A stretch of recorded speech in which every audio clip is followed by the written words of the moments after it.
Stay sharp.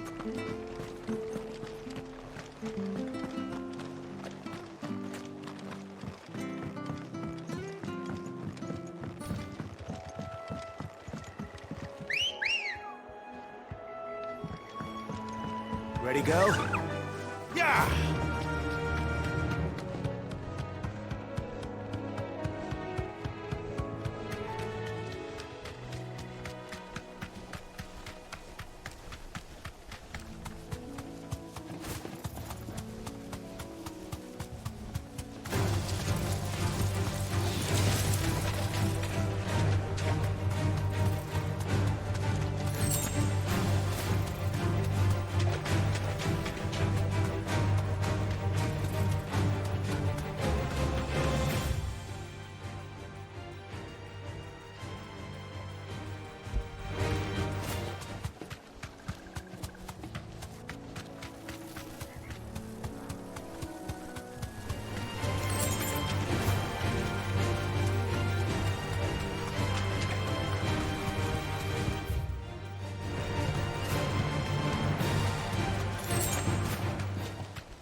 This might take a while.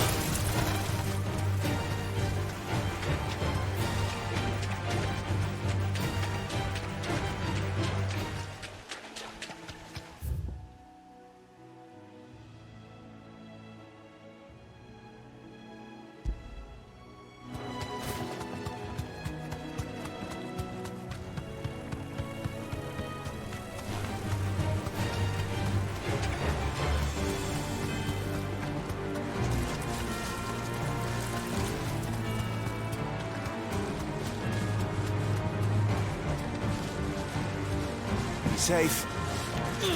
Let's try.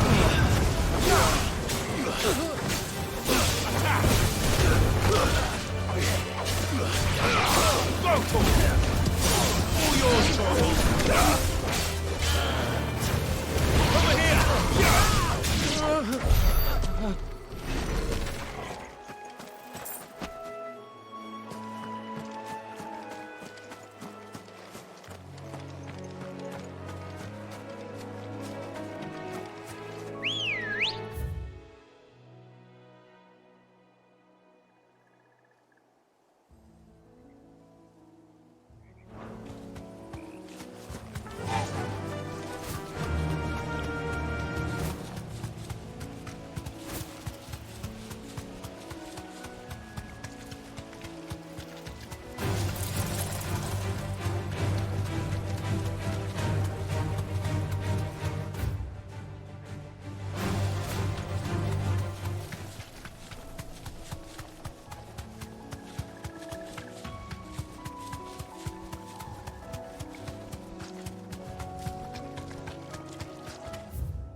All right.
Good girl.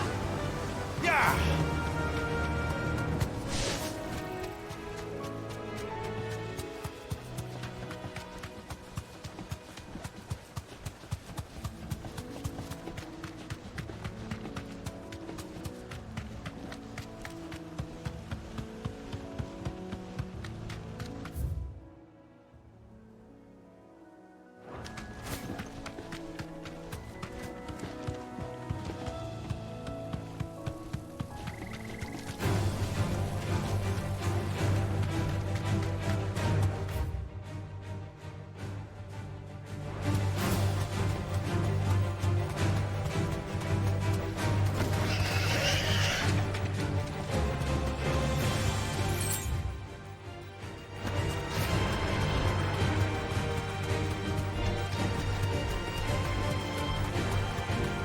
Certainly quiet.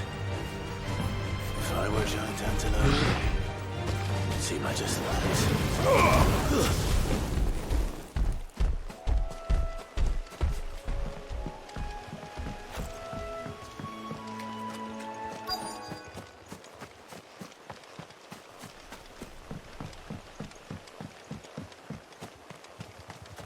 I doubt we'll find one bigger than that. You hungry, Torgal?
This one. Over here.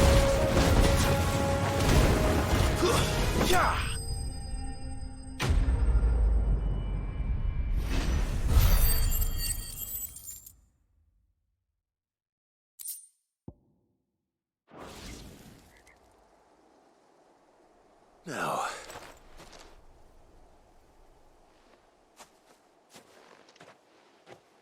Will it be enough, I wonder?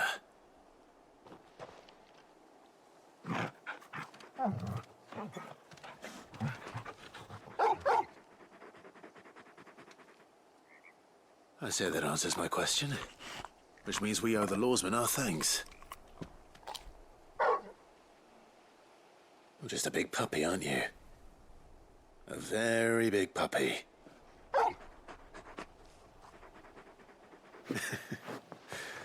You do know you can take that with you, Torgal. Lady Karen will be relieved to hear you've got your appetite back. Come on, boy.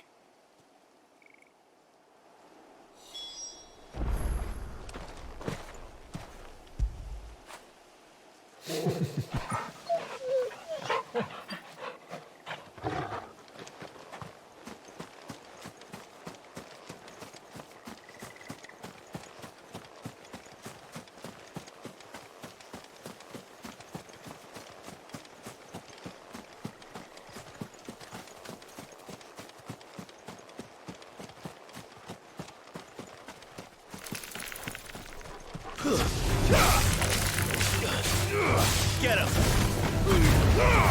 Torgal, kill! Stick him! Now, Torgal! Over here! Die!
This one has a little more life left in it.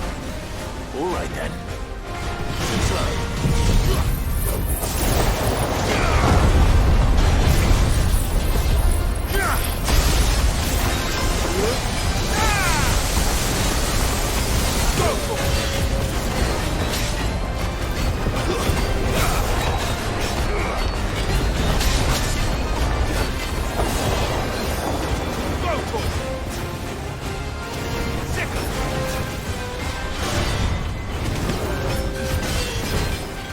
Slow.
to the stables, girl.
blow.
Back to sleep with you.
Do you see anything you like?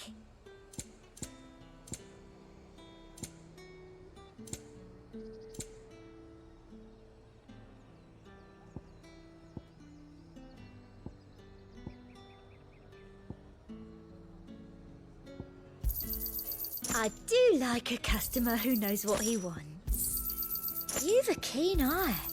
I do like a customer who knows what he wants. An excellent choice. There's two. Perfect glass.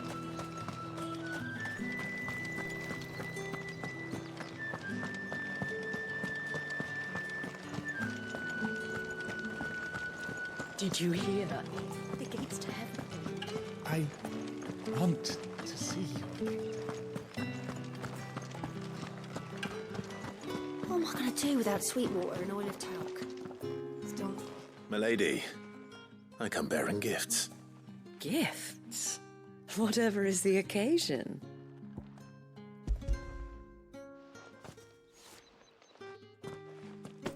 Oh my. Clive, you really have outdone yourself. Otto asked me to give it to you. To settle the Hideaway's debt with the Veil. And to compensate you for the time it took us to do so. You disappoint me, Clive. I thought you might finally be warming to me. Tell Otto he can keep his baubles. I tried to tell him as much the first time around.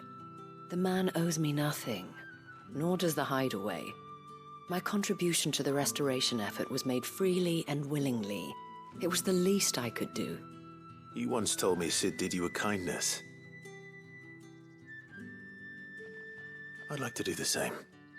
Please, accept it. For my sake. And for Otto's. For all of us. For all you've done.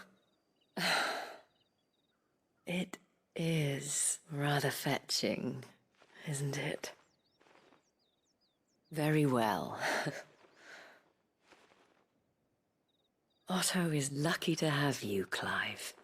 I doubt anything could ever replace his son. But you and the others at the Hideaway are the closest thing he has to family.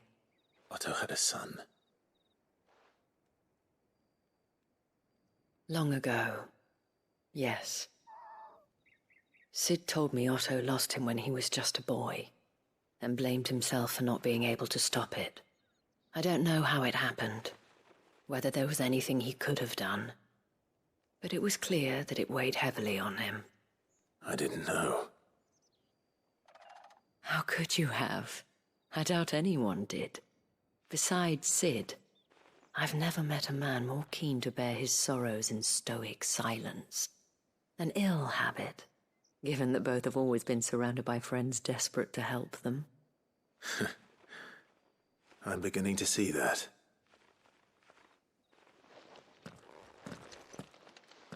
Go will want to know the stones were delivered. If he's still with us.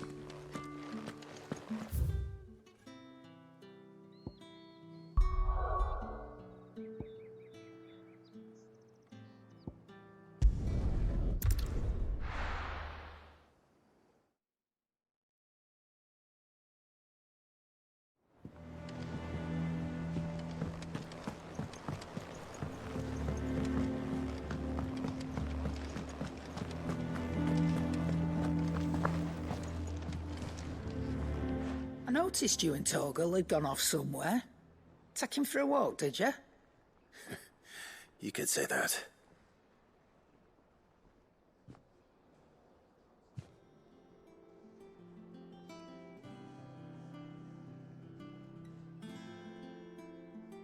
So, Molly's leftovers weren't good enough, eh?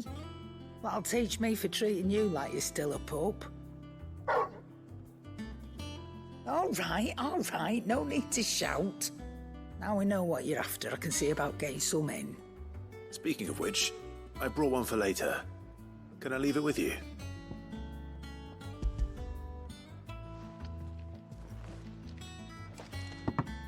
You can, aye.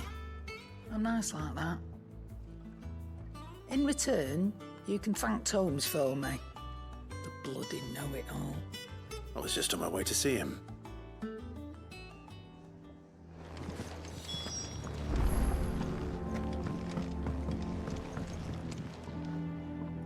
Sorry for the wait, but hopefully you'll agree it was worth it. You learned something about that sword then? I did better than that.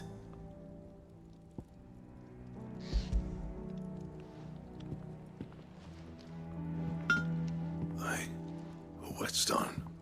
Yes, but not one you'll find anywhere in Valisthea.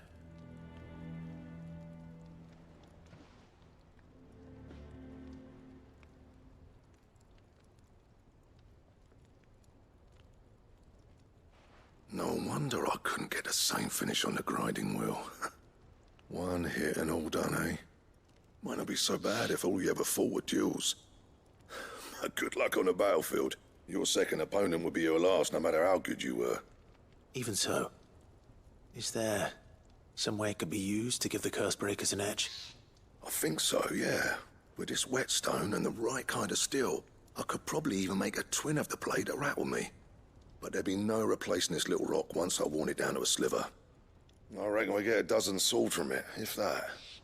Swords that the curse breakers wouldn't know how to wield properly, and that would see them through a single fire piece. Nah, no point trying to copy that thing. Be about as much use as a wax anvil. But finishing our blades with a whetstone this fine, now that's something to consider. And what's finer than fallen masonry, eh? Or more hard-wearing, for that matter. Just imagine it. Good Valisthean steel with an edge as sharp as any found in the Outer Isles.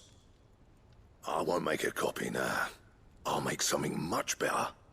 I'm sure the curse breakers will be delighted. Just don't push yourself too hard. Don't you worry about me, sunshine. I've been working day and night since I was half your age, and I'll still be here when you're long gone. Hey, thanks, Clive.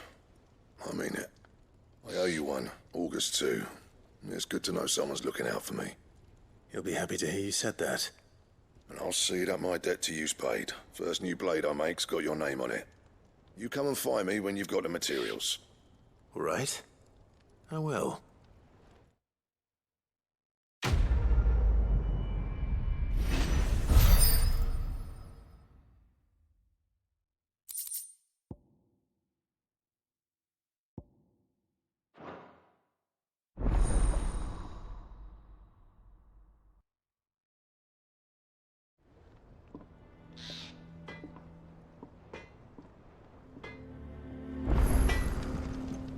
Clive? What do you want?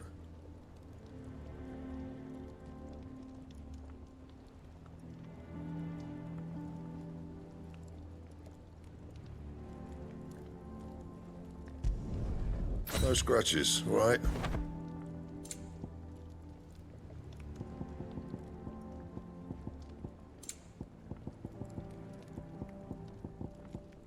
That it? Fine.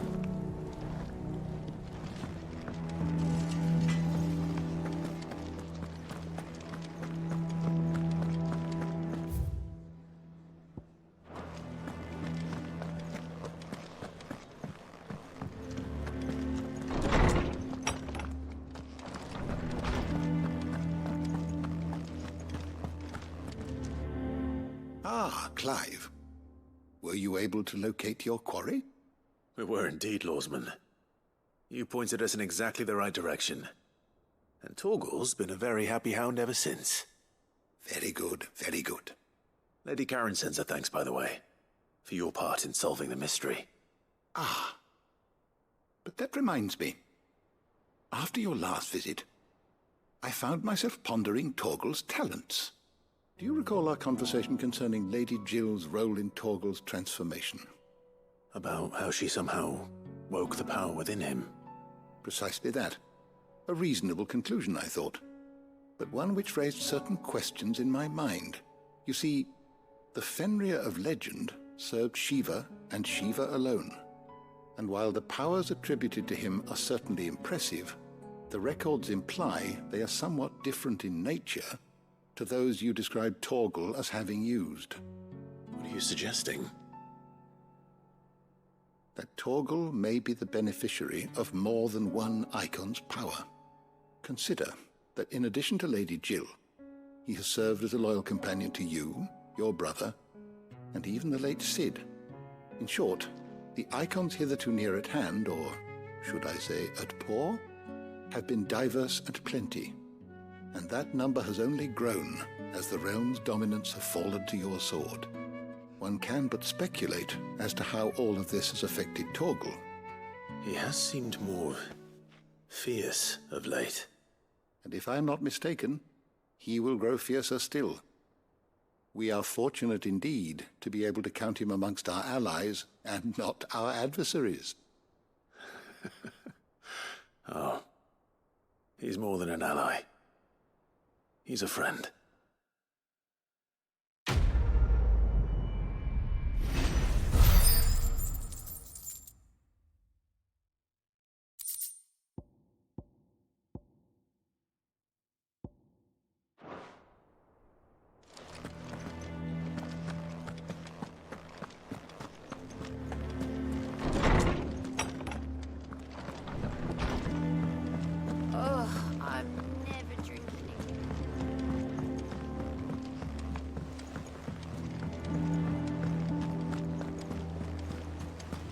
Is that the thing Tomes helped build? Mid told me she was building a ship.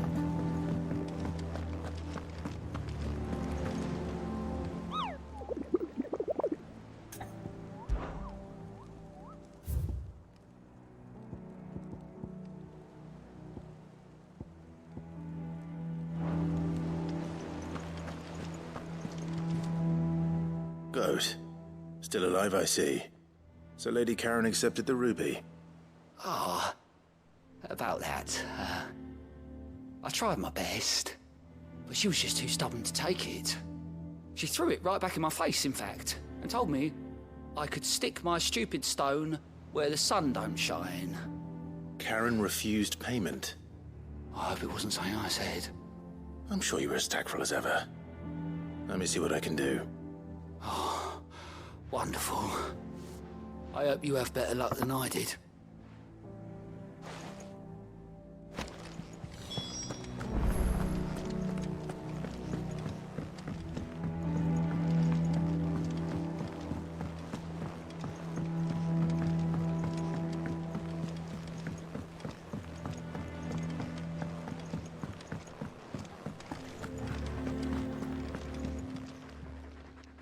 Lady Karen, Goad tells me you weren't happy with our offer. Would you prefer the debt was repaid in coin? What debt? I don't recall lending any of you lot me hard-earned gil. I may have tossed a talent or two in the Hideaway's coffers, but those were donations, and you can hardly call it charity if you go asking for it back. Of course not. But one good turn deserves another. And our circumstances have changed. Surely you wouldn't shun the gratitude of a pauper who happened to have become a prince. Oh, so you're a prince now, are you? Fine. But I'm selling it and taking what I'm owed, then you're getting the rest whether you like it or not.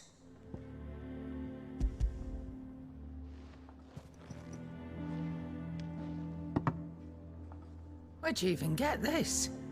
A decent trader might nab 1,000 talents for a star ruby. A canny one, meanwhile, might claim it were nicked from the belt of Sid the Outlaw himself and ask twice as much. Might be I already have a buyer in mind. Might be you even know her. A fine continental maid whose beauty's only eclipsed by a guile in commerce. You wouldn't mind, would you? Not at all. Just be sure to tell her that it's always a pleasure doing business.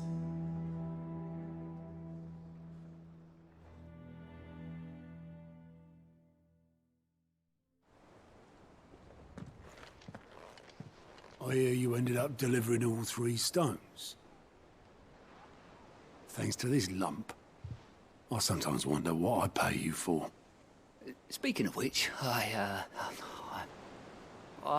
still haven't been paid last month's wages. Oh, so you remember what's owed to you then? Get your ass behind that disc of yours and don't get up before those ledgers are square. Right away.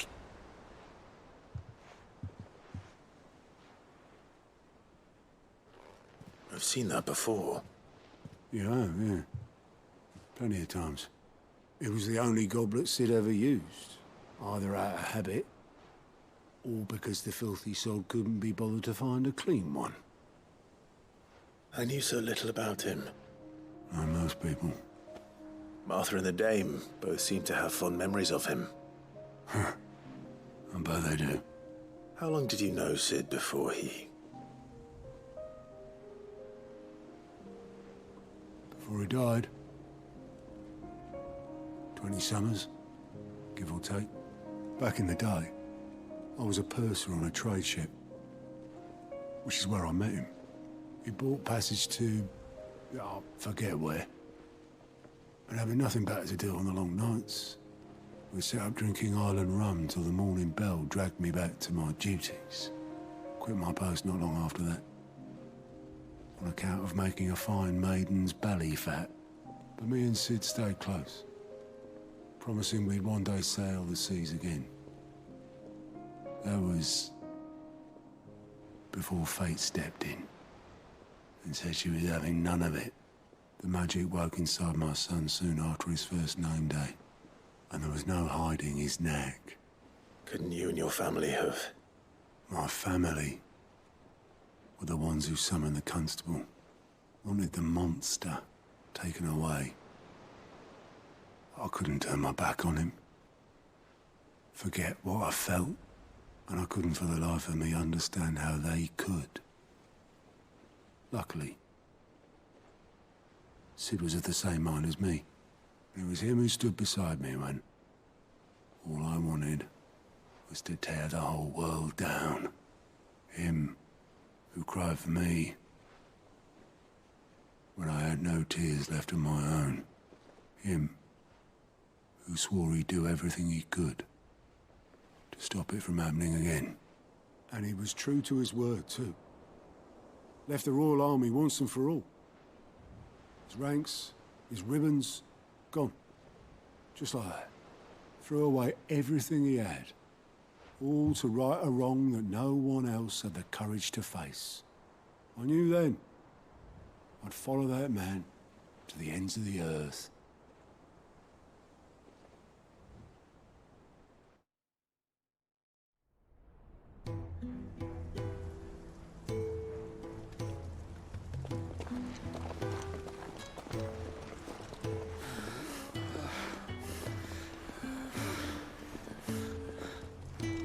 He was always too clever for his own good, was Sid. Saw the world for what it really was, while the rest of us were content to go along with the lie we were shown. And it can't have been easy, bearing that burden alone.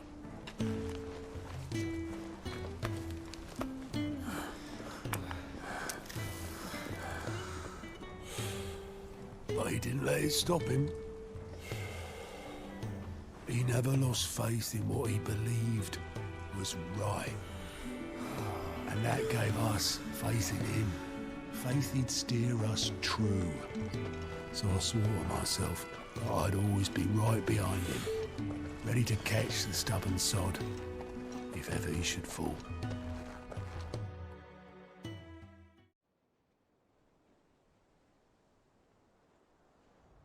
But I couldn't even do that.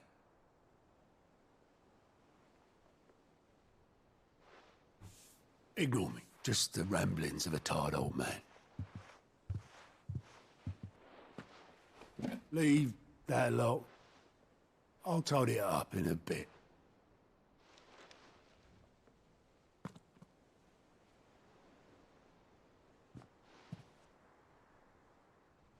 This is Sid's handwriting.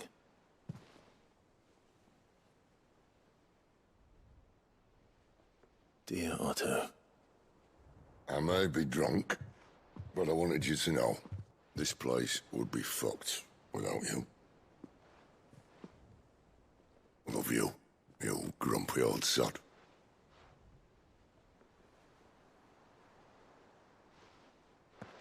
This note. What about it? Sid was right. Without you, we'd all be lost.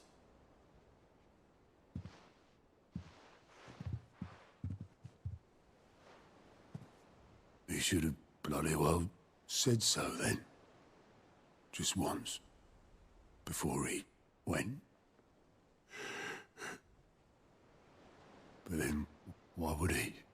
Him, or anyone? I'd only have told him to piss off.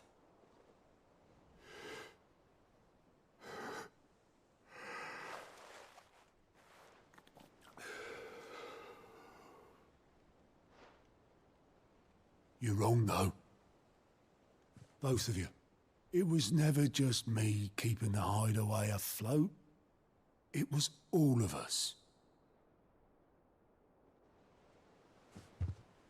I just shoved people in the right direction, and I barely seem to be able to do that anymore.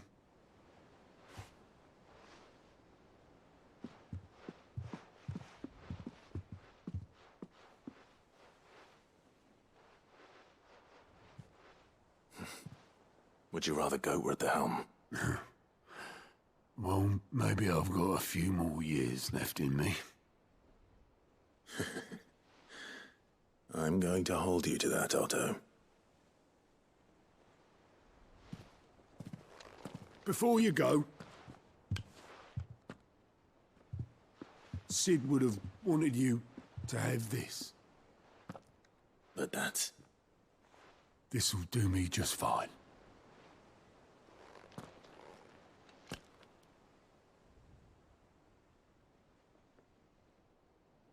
Thanks for the ray of sunshine. I'll see if I can't pay you back. Already have.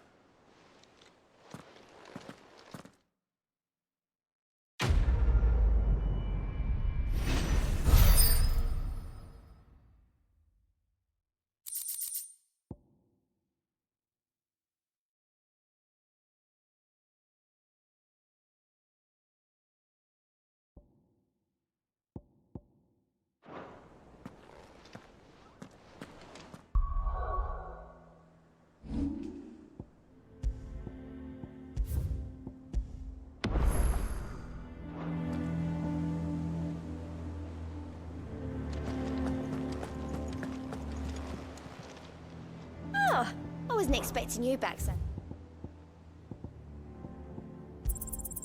All yours. Come again. I may have more.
Oh, yeah. All right, Clive. Asterix. Mid finished sending half the hideaway traipsing across the twins, has she? I swear, that girl'd do anything to put off visiting her old dad's grave. No excuses now, though, eh? Not quite. She said there was one final thing she had to take care of. I'm sure she'll be finished soon enough. She said that? In those words? She did, yes. Clive? Were you born yesterday or something? There is no thing. She'll probably be halfway to Canva by now. Mid. I might still be able to catch her.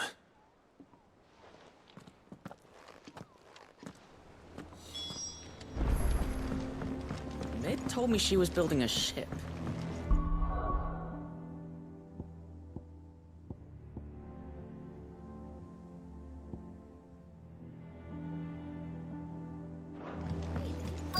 Is that the thing Tomes held? Obelith, have you seen Mid? Yep. In a boat, going that way. Then I'm too late. You in a hurry and all, are you? Oh, I offered to take her across, but she wouldn't wait. Just paid for a dinghy and rowed off. Oars going like the clappers. Got some life in her, ain't she? But anyway, I was on my way up to see you, as it happens. Got a letter for you. Urgent, by the sound of it. One of your uncle's men said I was to hand it to you in person, post-bleeding haste. And you're here now. Thank you, Obelith. Don't mention it. What tidings, Uncle?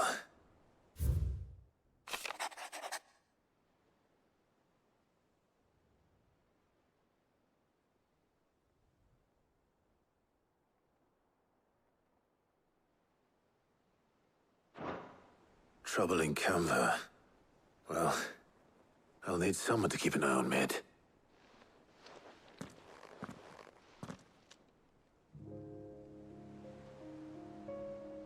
So what? Mid got us to do all the dirty work and then just sailed off into the sunset? It, seems that way. Well, nothing we can do about it now. But next time you plan on visiting Sid, you might want to tie her to something before you suggest it. Ah, don't be so hard on her. Gotta admit, the dirty work was kind of fun. Everyone pitching in, all that bollocks. Just like when we built this place. You're right. Anyway, we all set to head to the old hideaway. I could do with getting to Canva pretty sharpish. Wouldn't do to keep Lord Rosfield of the Seven High Houses waiting now, would it? Not after he asked for me personally. Gav will be leaving with me. Will you mind the place while we're gone? You can count on me. Just be sure to give Sid and the others my regards. All right. Oh, by the way, Jill will be joining us too. She's got some things to take care of, but she'll meet us there. I hope she's telling the truth at least.